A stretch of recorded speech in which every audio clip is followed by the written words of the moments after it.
बिस्मिल्लाहिर्रहमानिर्रहीम। I am Waqas Ahmad और आज हमने ना टी सेल की डेवलपमेंट के बारे में पढ़ना है।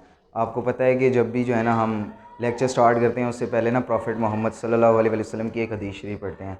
प्रॉफिट मोहम्मद सल्लल्लाहु अलैहि वसल्लम ने इरशाद फरमाया है कि तुम में से जब कोई शख्स तौबा करता है तो अल्लाह ताला इतने खुश होते हैं जितना तुम जो है ना कोई कीमती चीज़ के मिलने पर खुश हो जाते हो। यानी अगर आपकी कोई कीमती चीज़ हो, मोबाइल हो, लाख 1.5 लाख रुपए का, वो गुम हो गया हो, उसके बाद अगर वो चीज़ मिल जाए तो आप कितना ज़्यादा खुश होंगे। इतना ही अल्लाह पाक खुश होते हैं जब इंसान कोई गुनाह करता है और उसके बाद तौबा करते हैं। ठीक है, आज हम टी सेल की डेवलपमेंट के बारे में पढ़ते हैं कि टी सेल किस तरह डेवलपमेंट होते हैं। हमें पता है कि जो हमारे टी सेल्स होते हैं ना, ये टी सेल्स ना हमारी अडॉप्टिव इम्यूनिटी में बड़ा इंपॉर्टेंट रोल प्ले करते हैं। अडॉप्टिव इम्यूनिटी जो है ना हमारी third and last line of defence है। इसके बाद अगर अडॉप्टिव इम्यूनिटी फेल हो जाए ना, तो अडॉप्टिव इम्यूनिटी फेल हो जाए तो इंसान का सर्वाइव करना बहुत ज़्यादा मुश्किल होता है, इंसान फिर मर जाता है। एड्स में यही होता है कि अडॉप्टिव इम्यूनिटी जो है ना इंसान की ख़राब हो जाती है, अडॉप्टिव इम्यूनिटी फेल हो जाती है। अडॉप्टिव इम्यूनिटी में ना दो किस्म के सेल्स आते हैं, एक बी लिम्फोसाइट्स आते हैं और एक टी लिम्फोसाइट्स आते हैं। ठीक है, सिर्फ ये दो सेल्स आते हैं अडॉप्टिव इम्यूनिटी में। और इनेट इम्यूनिटी वो वाली इम्यूनिटी होती है जो हमें बचपन से पैदाइशी तौर पे मिली होती है। उसमें दो तीन चीज़ें आ जाती हैं। सबसे पहले हमारी स्किन आ जाती है, उसके बाद म्यूकस की लेयर्स आ जाती है, और थर्ड जो है ना हमारे पास डिफरेंट टाइप्स के वाइट ब्लड सेल्स होते हैं, न्यूट्रोफिल्स, मैक्रोफेजेस, ये सारी चीज़ें भी जो है ना इनेट इम्यूनिटी में आ जाती हैं। उसके अलावा इनेट इम्यूनिटी में कम्प्लीमेंट्री प्रोटीन भी आती हैं। ये सारी चीज़ें थी इनेट इम्यूनिटी से रिलेटेड। और ये अब हमने फुल डिटेल के साथ पढ़ना है कि किस तरह जो है ना टी सेल डेवलप होते हैं, किस तरह उन पे डिफरेंट टाइप्स के रिसेप्टर्स बनते हैं, और रिसेप्टर्स बनने के बाद किस तरह जो है ना वो जर्म्स वगैरह से फाइट करते हैं और एंटीबॉडीज़ बनाने में मदद करते हैं। ठीक है, सबसे पहले ना मैं आपको एक जर्नलाइज आइडिया दे देता हूँ, मोटा मोटा ना बर्ड आई व्यू, कि हम ना पढ़ेंगे क्या। होता कुछ ऐसा है कि हमारे पास ना जो बोन मैरो होता है ना, बोन मैरो में होता है pluripotent stem cells. Pluripotent stem cells से आगे जो है ना दो किस्म के सेल्स बनते हैं, एक बनता है माइलॉइड स्टेम सेल्स और एक हमारे पास बनता है लिम्फॉइड स्टेम सेल्स।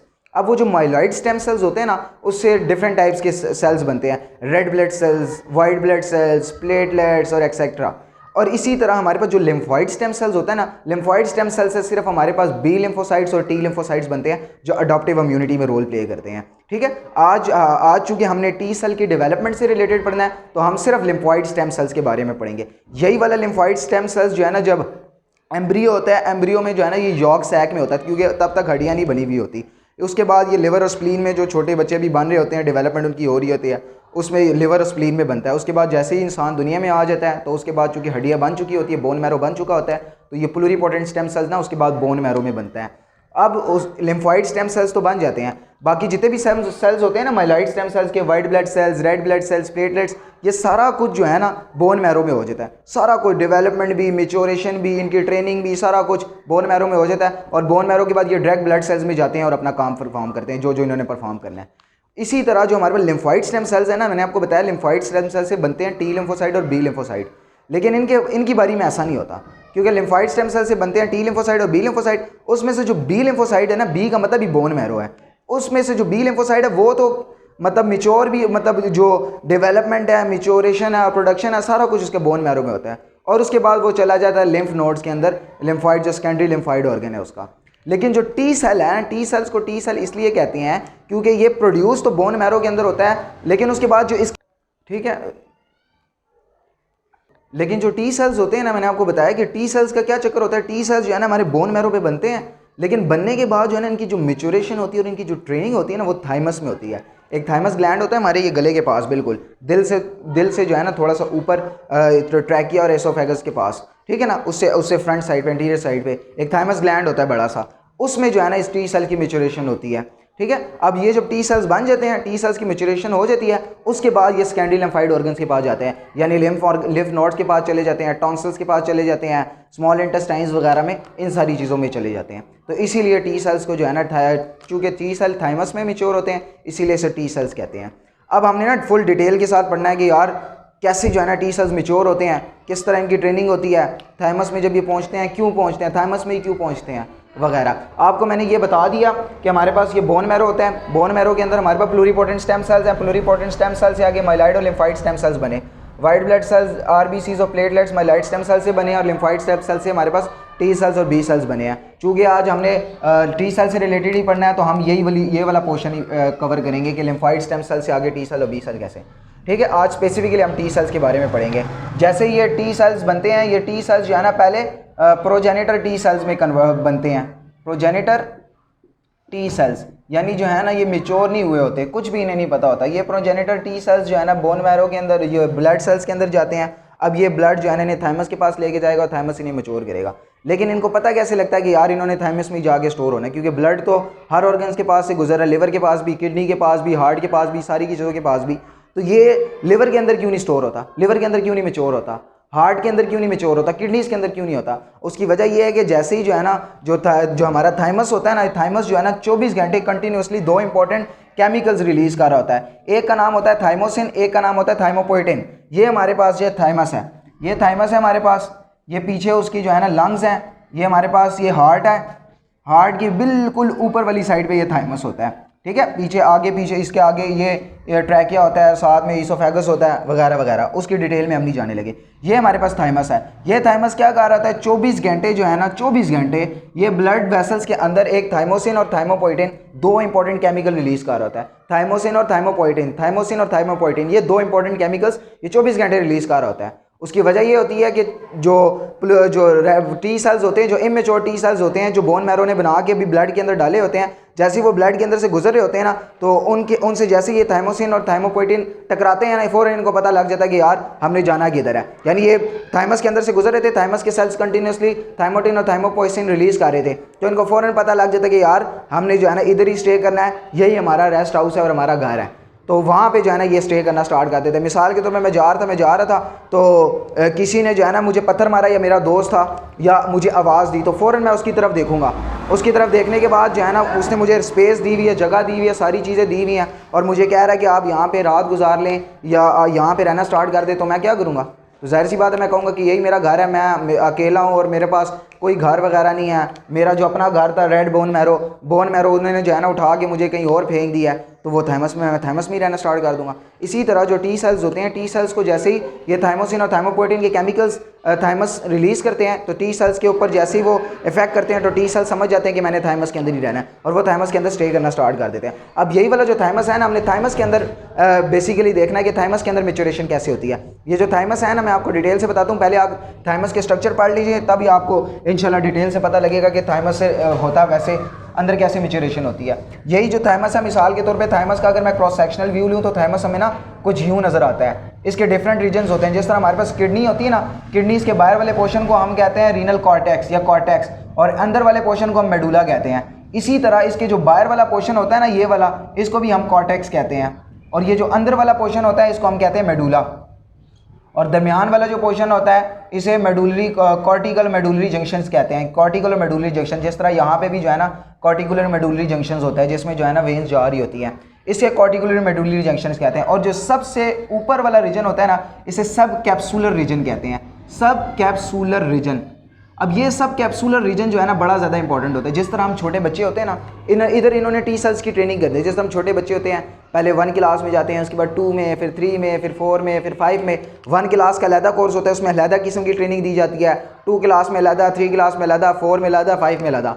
इसी तरह जो हमारे पास टी लिम्फोसाइट होते हैं, उनकी जो पहली क्लास होती है वो हमारे पास ये सब कैप्सूलर रीजन होती है। ये जाते हैं सब कैप्सूलर रीजन में, वहाँ पे इन्हें अलग किस्म की ट्रेनिंग दी जाती है, थोड़ा थोड़ा इनको मेच्योर बनाने की कोशिश करते हैं। उसके बाद ये क्या करते हैं, ये कॉर्टेक्स में आ जाएंगे, कॉर्टेक्स में इनको अलग ट्रेनिंग दी जाएगी। उसके बाद ये आ जाएंगे सब कैप्सूलर रीजन में, उधर इनको अलग ट्रेनिंग दी जाएगी। यानी ये हमारे पास कॉर्टेक्स का रीजन हो गया, ये सब कैप्सूलर रीजन का। एंड में ये मेडुला में आ जाएंगे, और मेडुला में आने के बाद ये क्या हो जाएंगे, फुल मेच्योर। और यहाँ पे मेडुला के बाद जाना, यहाँ पे ब्लड वेसल्स जा रही होती हैं, डायरेक्ट ब्लड वेसल्स में चले जाएंगे, और ब्लड वेसल में जाने के बाद ये लिम्फ नोड्स के पास, या जो स्कैंडी लिम्फाइड ऑर्गन्स है, टॉन्सिल्स या स्मॉल इंटेस्टाइन, उधर जाके जो है ना ये अपना फंक्शन परफॉर्म करेंगे। ये हमारे पास जो है ना जनरलाइज आइडिया था, जनरलाइज प्रोस्पेक्टिव व्यू था। क्या हुआ है हमारे पास अभी तक, माइलॉइड और लिम्फाइड स्टेम सेल्स बने हैं। लिम्फाइड स्टेम सेल्स से आगे टी लिम्फोसाइट और बी लिम्फोसाइट्स बनने थे। अब वो टी लिम्फोसाइट जब माइलॉइड स्टेम सेल्स बन रहे थे, लिम्फाइड स्टेम सेल्स से ही जो है ना प्रोजेनिटर टी सेल्स बन गए थे बोन मैरो के अंदर ही। वो प्रोजेनिटर टी सेल्स उन्होंने डाल दिए ब्लड वेसल्स के अंदर, वो ब्लड वेसल्स के अंदर इधर इधर घूम रहे थे, ठीक है ना। जैसे ही वो थाइमस के पास से गुजरेंगे, थाइमस के अंदर से गुजरेंगे, तो थाइमस दो इंपॉर्टेंट केमिकल रिलीज कर रहा है, थाइमोपोएटिन और थाइमोसिन। थाइमोपोएटिन और थाइमोसिन क्या करेंगे, जो टी सेल्स है उनको कहेंगे कि यार इधर ही आप स्टे कर लें, तो टी सेल्स क्या करेंगे, थाइमस के अंदर ही स्टे करना स्टार्ट कर देंगे, वहाँ पे मैच्योरेशन उनकी स्टार्ट हो जाएगी। फिर मैंने आपको बताया कि जो थाइमस होता है उसके 4 पोर्शन होते हैं मेन। एक होता है सब कैप्सुलर रीजन, जिसे मैंने आपको बताया पहली के लास्ट आप कह सकते हैं, जहाँ पे सबसे पहले वो जाता है। उसके बाद कॉर्टेक्स आता है, उसके बाद कॉर्टिको मेडुलरी जंक्शन या कॉर्टिकुलो मेडुलरी रीजन आता है, और एंड में मेडुला आता है। मेडुला पे पहुंचने के बाद वो फुली मैच्योर हो चुके होते हैं और उसके बाद उन्हें ब्लड वेसल्स के अंदर चला जाता है। अब हम क्या करेंगे, हम स्पेसिफिकली इस थाइमस के अंदर फोकस करेंगे कि यार ये थाइमस के अंदर क्या क्या हो रहा है। ये जो थाइमस के ये सब कैप्सुलर रीजन है ना, इसके ये सेल्स मैंने यहाँ पे यू बनाए हुए हैं, ये सारे थाइमस के सेल्स हैं ये सारे। अब इन्होंने जो है ना मिच्योर करवाना है इसे। पहले ये जो है ना हमारे पास ये टी सेल्स है, एक टी सेल है ये हमारे पास प्रोजेनिटर टी सेल्स है, जिसको अभी तक कुछ भी नहीं पता। प्रोजेनिटर टी सेल्स, इसको कुछ भी नहीं पता कि इसने फंक्शन क्या परफॉर्म करना है, क्या करना है, इसने किस तरह करना है, कुछ भी इसको नहीं पता। जिस तरह हम इंसान होते हैं शुरू में नॉर्मल इंसान होते हैं, अपनी लाइफ जी रहे होते हैं वगैरह वगैरह, जब तक हम आर्मी में नहीं जाते, आर्मी में हमें कुछ भी नहीं पता होता कि यार गन्स किस तरह चलानी है, टैंक किस तरह चलाने हैं, हवाई जहाज़ किस तरह चलाने हैं, फाइटर जेट पायलट्स किस तरह F-16 कैसे उड़ाना है वगैरह वगैरह, कुछ भी हमें नहीं पता होता। ठीक है, जैसे ही हम जाते हैं आर्मी के अंदर, वहाँ पे हमारी ट्रेनिंग स्टार्ट होती है, वहाँ पे हमें F-16 उड़ाना सिखाते हैं, हमें टैंक भी चलाना सिखाते हैं, गन्स मशीन सारी चीज़ें चलाना सिखाते हैं। इसी तरह ये जो टी सेल्स हैं ये हमारी लास्ट लाइन्स ऑफ डिफेंस है, इससे सारा कुछ परफॉर्म कराना है। एंड में जो है ना हमारी आखिरी उम्मीद होती है ये, तो इसको भी जो है ना सख्त से सख्त ट्रेनिंग देनी जानी चाहिए। इसीलिए जब ये सब कैप्सुलर रीजन में जाते हैं तो सबसे पहले इसे कुछ भी नहीं पता होता कि मैंने करना क्या है। ये जो है ना सब कैप्सुलर रीजन के अंदर जो एपिथेलियल सेल्स होते हैं वो इनकी ट्रेनिंग करते हैं, वो इनके टीचर्स होते हैं, इनको बताते हैं आपने करना क्या। सबसे पहले आपको ये पता होना चाहिए कि हमारे पास एक टी सेल है ना, एक ये टी सेल्स के पास ना दो चीज़ें होना बहुत सख्त ज़रूरी होती हैं। एक ये टी सेल्स के पास ना हमेशा एक टी सेल रिसेप्टर होता है, TCR जिसे कहते हैं, एक ये होना बहुत सख्त ज़रूरी है, और एक इसके पास एक प्रोटीन होती है बड़ी इंपॉर्टेंट जिसे CD4 कहते हैं। ये दो चीज़ें जो है ना टी सेल्स के पास होना बहुत सख्त ज़रूरी है। टी सेल्स भी हमारे पास दो किस्म के होते हैं, एक साइटोटॉक्सिक टी सेल होता है और एक हमारे पास हेल्पर टी सेल होता है। जो साइटोटॉक्सिक टी सेल होता है ना उसके पास ये CD4 की बजाय CD8 प्रोटीन होती है, बस और कोई फ़र्क नहीं होता। और जो हेल्पर टी सेल होता है उसके पास CD4 प्रोटीन होती है। अब जो हेल्पर टी सेल्स होता है ना उसका काम सिर्फ ये होता है कि वो जाके बी सेल्स को एक्टिवेट करे और बी सेल्स को एक्टिवेट करने के बाद बी सेल्स को बताया कि आप एंटीबॉडीज़ बनाएं। ये हेल्पर टी सेल का काम होता है। और साइटोटॉक्सिक टी सेल्स को नेचुरल किलर सेल भी कहते हैं, ये जाता है और फेस टू फेस जर्म्स और बैक्टीरिया वगैरह से लड़ता है और उनको मार देता है। ये जो है ना साइटोटॉक्सिक टी सेल्स का काम है। इनके पास अब किस तरह टी सेल रिसेप्टर, अब मिचोरेशन में होना है क्या, मिचोरेशन में सिर्फ ये काम होना है कि टी सेल्स के पास TCR बनवाना है सेल्स ने और CD4 या CD8 प्रोटीन बनवानी है, बस और कोई काम नहीं करवाना। ठीक है, ये दोनों काम इसने करवाने हैं। अब शुरू में क्या होगा, जैसे ही जो है ना ये इसके करीब आते हैं, अब इसके अंदर जो है ना डिफरेंट टाइप्स के जीन्स होते हैं, जो टी सेल्स होते हैं, इन्हें प्रोजेनिटर टी सेल्स कहते हैं। चूँकि अभी इसके पास किसी किस्म का कोई टी सेल्स नहीं है, कोई CD4 CD8 प्रोटीन नहीं है, इसीलिए जो है ना इसे डबल नेगेटिव कम्प्लेक्स भी कहते हैं या डबल नेगेटिव भी कहते हैं, DN कहते हैं। ठीक है ना, डबल नेगेटिव का मतलब ये है कि इसके पास ना CD4 है ना CD8 है, कोई चीज़ भी इसके पास नहीं है। अब होगा कुछ ऐसा कि ये सेल क्या करेगा, इसके अंदर क्रोमोसोम्स होते हैं, आपको पता है कोई भी सेल्स होता है, सेल्स के अंदर DNA होगा, DNA के अंदर क्या होता है, क्रोमोसोम्स। अब इसके जो क्रोमोसोम्स होते हैं ना, वो क्रोमोसोम स्पेसिफिकली क्रोमोसोम नंबर 6, उसके जो जीन्स होते हैं ना ऊपर साइड वाले, वो कंटिन्यूसली ना वेरी कर रहे होते हैं, कंटिन्यूसली अपनी जगह चेंज कर रहे होते हैं, पोजीशन चेंज कर रहे होते हैं। ठीक है, अब होता कुछ ऐसा है, मैं आपको डिटेल से बताता हूँ इसके बारे में। ये थाइमस वाली डायग्राम भी मैं मिटा देता हूँ। मिसाल के तौर पे हमारे पास ये है जी टी सेल, एक ये टी सेल है, इस टी सेल के अंदर DNA था और मैं सिर्फ क्रोमोसोम नंबर 6 बना रहा हूँ। ये क्रोमोसोम नंबर 6 है। एक सेल के अंदर आपको पता है कि 46 क्रोमोसोम होते हैं, हम सिर्फ क्रोमोसोम नंबर 6 बना रहे हैं। अब ये क्रोमोसोम नंबर 6 का जो अपर वाला पोर्शन होता है ना, ये कंटिन्यूसली वेरी कर रहा होता है, शफल कर रहा होता है। ठीक है, इसके अलग जीन्स, इसके अलग वजूहत होती हैं, रैग 1 रैग 2 प्रोटीन्स बनती हैं जो इसके जो DNA है उसको कंटिन्यूसली वेरी करवा रही होती हैं, शफल करवा रही होती हैं। अब उस कंटिन्यूसली शफलिंग का हमें फ़ायदा ये होता है कि इससे जो है ना डिफरेंट टाइप्स के मैसेंजर RNA बनते हैं। मिसाल के तौर पर एक मैसेंजर RNA U बना, एक मैसेंजर RNA U बना, एक मैसेंजर RNA U बन गया। अब आपको पता है कि मैसेंजर RNA डिफरेंट बनेंगे तो डिफरेंट प्रोटीन्स बनेंगी, डिफरेंट प्रोटीन्स बनेंगी और वही प्रोटीन्स जो है ना आगे रिसेप्टर का काम करेंगी और सेल मेम्ब्रेन के ऊपर आके अटैच हो जाएंगी। तो ये वाला जो मैसेंजर RNA बना है शायद इससे U वाली प्रोटीन बने, ये वाला मैसेंजर RNA बना है तो शायद इससे जो है ना U प्रोटीन बने, शायद ये वाला मैसेंजर RNA बना है इससे शायद U प्रोटीन बने। अब ये जो प्रोटीन बनी है जो रिसेप्टर का काम कर रही है और सेल मेम्ब्रेन पे एक्टिव हुई है, इसे हम कहते हैं TCR, टी सेल रिसेप्टर। ठीक है, एक जो सेल होता है ना टी सेल, उसके ऊपर एक ही किस्म की प्रोटीन होती है, यानी एक है तो सारी एक ही किस्म की प्रोटीन होगी।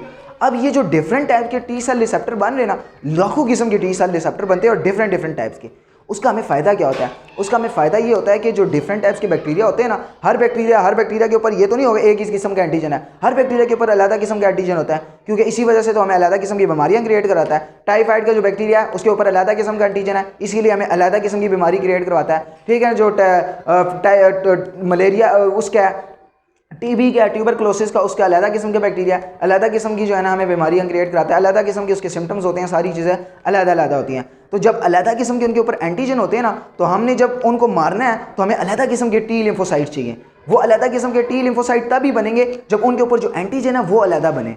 वो एंटीजन अलग बनेंगे क्योंकि हमारे पास जो है ना एंटीजन का और ये जो TCR है इसका जो है ना कम्बिनेशन बनना होता है। जब हमारे पास जो है ना हमने जरासीम को मारना है ना, तो जरासीम को मारने के लिए हमारे पास जो मैक्रोफेजेस होती है ना, वो उनकी डेड बॉडीज़ उठा के टी लिम्फोसाइट्स के पास लेके आती हैं, और टी लिम्फोसाइट के पास उनकी डेड बॉडीज़ लेके आती है और उनको दिखाती है MHC क्लास 2 कंपाउंड के उस पर लेके आती हैं। उनको जो है ना उनका जो एंटीजन होता है यानी डेड बॉडीज़ वो जाके टी लिम्फोसाइट्स को दिखाती हैं, और टी लिम्फोसाइट को दिखाने के बाद कहती हैं ये देखो हम डेड बॉडी लेके आए, यानी एक एंटीजन लेके आए हैं।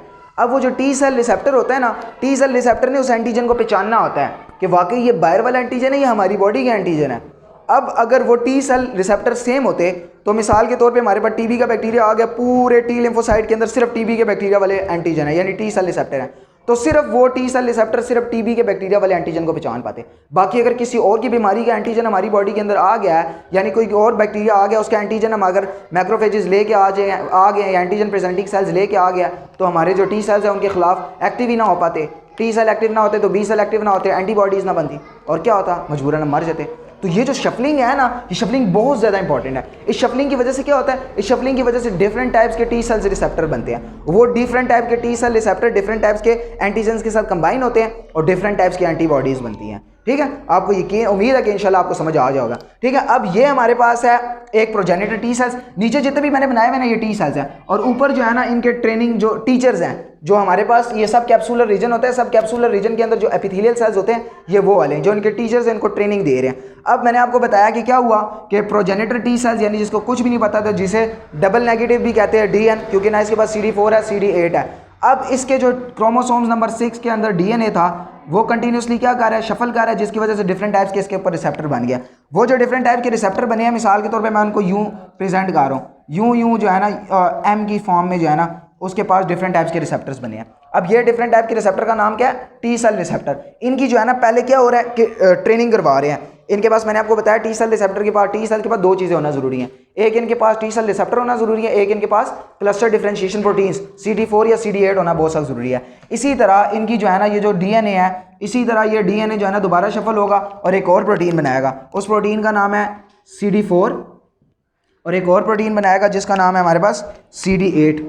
डिफरेंट टाइप्स की दो प्रोटीन्स बना ली, एक CD4 बना ली, एक CD8। ये रेड कलर वाली मैंने बनाई है CD4 और ये ब्लू कलर वाली CD8 बनाई है, और ये जो ग्रीन कलर वाले हैं ये टी सेल रिसेप्टर्स हैं सारे के सारे। ठीक है, अब सेल ने पहले क्या किया, पहले सारा काम सेल का अपना खुद ही था। ये थाइमस के अंदर गया, सब कैप्सूलर रीजन के अंदर गया, सब कैप्सूलर रीजन के अंदर जाने के बाद टी सेल ने क्या किया, उसका DNA शफल हुआ, DNA शफल होने के बाद डिफरेंट टाइप्स के टी सेल रिसेप्टर बने, डिफरेंट टाइप्स की क्लस्टर डिफरेंशिएशन प्रोटीन सेम बनती है। अब ये चीज़ें बन गई ना, अब इनको मैच्योर करवाना है, अब इनको ट्रेनिंग देनी है। ठीक है, जैसे आप आर्मी वाले बन जाते हैं, आर्मी वाले चले गए, टेस्ट पास कर लिया, अब उनको ट्रेनिंग दी जाती है। ठीक है, ट्रेनिंग दी जाएगी, गन शन चलाना सिखाएंगे वगैरह वगैरह। अब ये सिर्फ फौज में इनकी सिलेक्शन हो गई है। फौज में कैसे सिलेक्शन हुई है, क्योंकि इनके पास क्या है, CD4 भी है, CD8 भी है और टी सेल रिसेप्टर भी है। ये जो है ना इनके पास तीन इंपॉर्टेंट शराइत थी कि यार ये तीन चीज़ें आपके पास होंगी तभी आप आर्मी में जा सकते हो, यानी आप थाइमस के अंदर जा सकते हो। और थाइमस के अंदर जाने के बाद अब उनको ट्रेनिंग होगी, यानी इनको मैच्योर कराएंगे ताकि जाके डिफरेंट टाइप्स के उनके साथ अटैक हो सके। अब हमारे पास जो ये टी सेल रिसेप्टर होता है ना, टी सेल रिसेप्टर का मेन काम क्या होता है पता है, टी सेल रिसेप्टर का मेन काम ये होता है कि ये क्या करे, एंटीजन को पहचाने। जो बाहर से एंटीजन हमारे पास आते हैं उनको पहचाने कि ये बाहर से आया हुआ है, हमारी बॉडी का सेल्फ एंटीजन है। तो अब वो जो एंटीजन होता है ना इनके पास जो लेके आता है मैक्रोफेजेस, वो MHC क्लास 2 कंपाउंड में लेके आता है। या अगर आपको MHC क्लास 2 कंपाउंड का नहीं पता ना, तो मैं डिस्क्रिप्शन में लिंक डाल दूंगा, हमारी पिछली 2 वीडियोस देखें तो आपको हमने डिटेल से उसमें बताया हुआ है। MHC क्लास कंपाउंड है, मेजर हिस्टोकम्पैटिबिलिटी कॉम्प्लेक्स उसको कहते हैं। अब ये हर सेल्स के इसके 2 टाइप्स होती है, MHC class 1, MHC class 2। MHC class 1 हमारी बॉडी के तमाम सेल्स के ऊपर होता है, और MHC क्लास 2 सिर्फ एंटीजन प्रेजेंटिंग सेल्स के पास होता है, यानी मैक्रोफेजेस, डेंड्रिटिक सेल्स और बी सेल्स इनके पास होता है बस।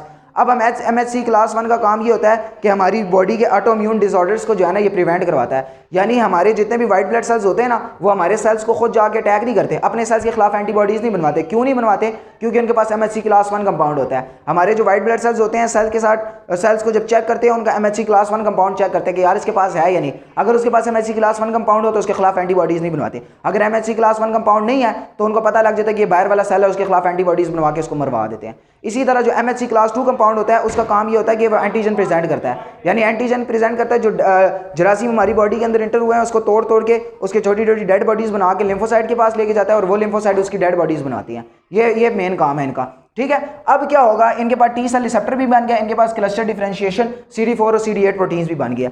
अब इनका मेन काम है इन्होंने मैच्योरेशन करवानी है। मैच्योरेशन कैसे करवाएंगे? इनको ट्रेनिंग देंगे। ट्रेनिंग कैसे देंगे? इनकी जो ये TCR है, TCR के सामने पहले जो है ना ये सेल्फ एंटीजन लेके आएंगे। यानी अपनी बॉडी का कोई सेल का कोई पार्ट जो है ना, इनके पास एक प्रोटीन होती है। ठीक है, मिसाल के तौर पर ये है हमारे पास MHC class 2 protein, MHC class 2 protein. अब MHC क्लास 2 प्रोटीन के पास क्या होगा? MHC क्लास 2 प्रोटीन के पास ना अपनी बॉडी का कोई एंटीजन मौजूद हो, अपनी बॉडीज़ का ना कोई पार्ट मौजूद होगा। कोई भी पार्ट इसके पास ना अपनी बॉडी का मौजूद है। ये इसके पास अपनी बॉडी का कोई पार्ट मौजूद है। अपनी बॉडी के पार्ट मौजूद होने की वजह से क्या होता है कि ये जो है ना ये जो टी सेल रिसेप्टर है इसको जो है ना अपनी बॉडी का पार्ट शो करेगा। मिसाल के तौर पे ये हमारे पास TCR था, टी सेल रिसेप्टर। इस टी सेल रिसेप्टर को इसने क्या कहा? इसको कहा कि भाई ये हमारी बॉडी का पार्ट है। इसको अभी कुछ नहीं बता रहे कि हमारी बॉडी का पार्ट है, ये जम्स की बॉडी का पार्ट है। इसके पास लेके आएंगे, उसको कहेंगे कि आप इसे पहचानो। अगर ये इसे पहचान लेना तो ये जो टी सेल है ना इसकी फ़ौरन एपोप्टोसिस करा के इसको मरवा दिया जाता है। और अगर इसे ना पहचाने कि यार ये हमारी बॉडी का सेल्स नहीं है, ठीक है ना, इसे ना पहचाने तो फ़ौरन जो है ना इसे डिफ्रेंशिएट करवा के आगे डिवाइड करवा दिया जाता है। उसकी वजह यह है कि अगर ये इसको पहचान लेगा, अगर इसको पहचान लेगा तो क्या करेगा? ये इसको पहचान लेगा तो ये समझेगा कि ये बाहर वाला है, ये कोई जरासीम का एंटीजन है या किसी जरासीम का पार्ट उठा के ले आए, जाम्स का, बैक्टीरिया का। तो ये क्या करेगा? अगर ये मेच्योर होगा तो अपनी सेल के खिलाफ जो है ना एंटीबॉडीज़ बनवाना स्टार्ट करवा देगा और ऑटो इम्यून डिसऑर्डर्स क्रिएट करवाना स्टार्ट कर देगा। तो इस चीज़ को हम कहते हैं पॉजिटिव सिलेक्शन। पॉजिटिव सिलेक्शन नहीं, सॉरी, नेगेटिव सिलेक्शन।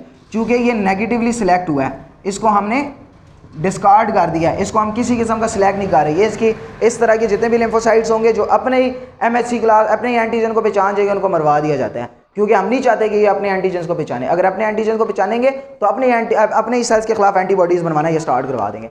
अब इनका नेक्स्ट स्टेज क्या है? अब इन्होंने पहचान लिया। अब मिसाल के तौर पर यही वाला होता कि अब अगर यहाँ पे जो है ना ये एंटीजन्स को पहचान ना पहचान पाते तो इसकी पॉजिटिव सिलेक्शन हो जाती और इस किस्म के सेल्स को जो है ना रहने दिया जाता थाइमस के अंदर और उसको फर्दर मैच्योर किया जाता।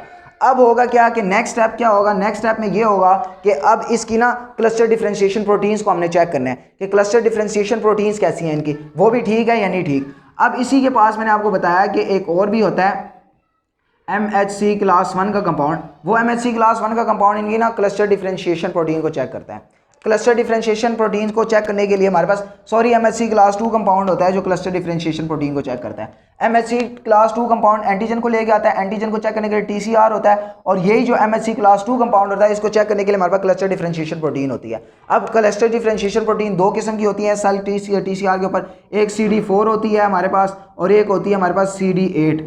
ठीक है, CD4 होती है और एक CD8 होती है। शुरू में जब टी लिम्फोसाइट बन रहे होते हैं तो उनके पास दोनों किस्म की होती है, लेकिन जब ये मेच्योर हो जाते हैं दोनों में से किसी एक किस्म की प्रोटीन रखनी होती है, या तो CD4 रखेगा या CD8। CD4 रखेगा तो हमारे पास हेल्पर टी लिम्फोसाइट बन जाएगा और CD8 रखेगा तो हमारे पास साइटोटॉक्सिक टी सेल्स बन जाएगा ये। ठीक है, अब ये हमारे पास जो है ना इसकी पहले डेवलपमेंट हो गई है, इसके ऊपर टी सेल रिसेप्टर चेक हो गए हैं। अब हम चेक करना चाहते हैं कि क्लस्टर डिफरेंशिएशन प्रोटीन भी ठीक है या नहीं। अब उस क्लस्टर डिफरेंशिएशन प्रोटीन के करीब MHC क्लास 2 के कंपाउंड को लेके आएंगे। अगर ये MHC क्लास 2 के कंपाउंड के साथ अटैच हो जाता है, बाउंड हो जाता है, तो ये क्या होगा कि ये CD4 प्रोटीन है, मिसाल के तौर पे ये CD4 protein MHC class 2 compound के साथ बाइंड कर जाती है।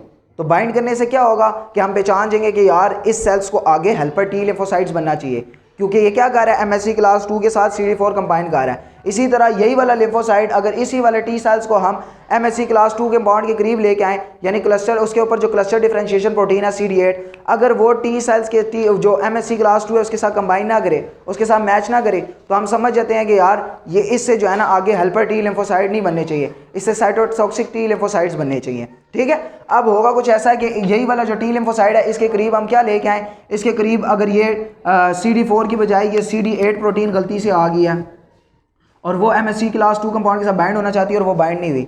बाइंड नहीं हुई तो क्या होगा कि हमारे पास साइटोटॉक्सिक टी सेल्स बांधेंगे और ये साइटोटॉक्सिक टी सेल्स जाके क्या करेंगे, ये फेस टू फेस बैक्टीरिया वगैरह से लड़ना स्टार्ट कर देंगे और जो हेल्पर टी लिम्फोसाइट्स बनेंगे वो जाके बी लिम्फोसाइट्स के पास जाएंगे और बी लिम्फोसाइट्स को क्या करेंगे, उसके खिलाफ एंटीबॉडीज़ बनवाएंगे। अब मैं आपको फिर दोबारा बता देता हूँ, उम्मीद है कि आपको समझ तो आ गई होगी। ठीक है, पहले हमने क्या किया, हमारे पास टी सेल्स थे, टी सेल्स गए हैं थाइमस के अंदर कैप्सूलर रीजन था, सब कैप्सूलर रीजन में इनकी ट्रेनिंग हो रही थी। ट्रेनिंग कैसे होनी है, टी सेल्स बनवाने हैं, टी सेल्स को मेच्योर करवाना है। टी सेल्स मेच्योर तभी होते हैं जब उनके पास 3 चीज़ें हों या 2 चीज़ें हों, या तो उनके पास टी सेल रिसेप्टर हो या उनके पास CD4 का प्रोटीन हो या CD8 प्रोटीन्स हो। ठीक है, पहले स्टेप में क्या होता है कि उनका जीन शफल करता है। जीन की शफलिंग की वजह से क्या होता है, उनके पास डिफरेंट टाइप्स के टी सेल रिसेप्टर्स बनते हैं जो डिफरेंट टाइप्स के एंटीजन्स के साथ बाइंड होने की कैपेबिलिटी रखते हैं। ठीक है, अब उसके बाद क्या होता है, पहले स्टेप में टी से आर बन गया, अगले स्टेप में क्या होता है कि हमारे पास क्लस्टर डिफरेंशिएशन प्रोटीन्स बन जाती है, CD4 भी बन जाती है और CD8 भी बन जाती है। तीसरे स्टेप में ये होता है कि CD4 को चेक किया जाता है, या जो है ना हमारे पास जो TCR बना हुआ है TCR को ही चेक किया जाता है। पहले कैसे चेक किया जाता है कि हमारे पास जो एपिथेलियल सेल्स होते हैं वो उसके करीब अपनी बॉडी के एंटीजन लेके आते हैं और अपनी बॉडी का एंटीजन लेके आते हैं, उनको चेक करवाते हैं कि यार आप इसे पहचानो, आप इसे पहचान सकते हैं या नहीं। अगर वो इसे पहचान ले तो क्या करते हैं, उस किस्म के टी लिम्फोसाइट्स को मरवा दिया जाता है, क्योंकि ये टी लिम्फोसाइट अपनी बॉडी के खिलाफ या एंटीबॉडीज़ बनवा देंगे। और अगर उसे ना पहचाने तो उसको जो है ना सर्वाइव करने देते हैं। अगर सर्वाइव करने देते हैं इसे पॉजिटिव सिलेक्शन कहते हैं, अगर मरवा देते हैं तो इसे नेगेटिव सिलेक्शन कहते हैं। अब उसके बाद अगला स्टेप ये होता है कि हमने जो है ना 2 किस्म के सेल्स बनाने होते हैं, एक CD4 एक CD8। CD4 तभी बनेगा अगर उसके पास जो है ना साइटोटॉक्सिक टी सेल्स या हेल्पर टी सेल तब बनेगा जब उसके पास CD4 बचेगी और साइटोटॉक्सिक तब बनेगा जब उसके पास CD8 बचेगी। तो इसीलिए उसके पास दूसरा एपिथेलियल सेल्स आता है जिसके पास MHC क्लास 2 कंपाउंड होता है। वो MHC क्लास 2 कंपाउंड CD4 के साथ बाइंड करने की कोशिश करता है। अगर वो CD4 के साथ बाइंड कर जाता है तो हमारे पास वो हेल्पर टी लिम्फोसाइट बन जाएगा, और अगर ना करे तो CD4 खत्म हो जाता है, CD8 सिर्फ बचते हैं और वो हमारे पास साइटोटॉक्सिक टी सेल्स बन जाता है। तो उम्मीद है इंशाल्लाह आपको वीडियो पसंद आई होगी। अगर आपको वीडियो पसंद आई है तो लाइक करें, कमेंट्स करें और हमें फीडबैक देंगे, हम फर्दर जो है ना किस तरह इंप्रूवमेंट लेके आ सकते हैं। ओके, अल्लाह।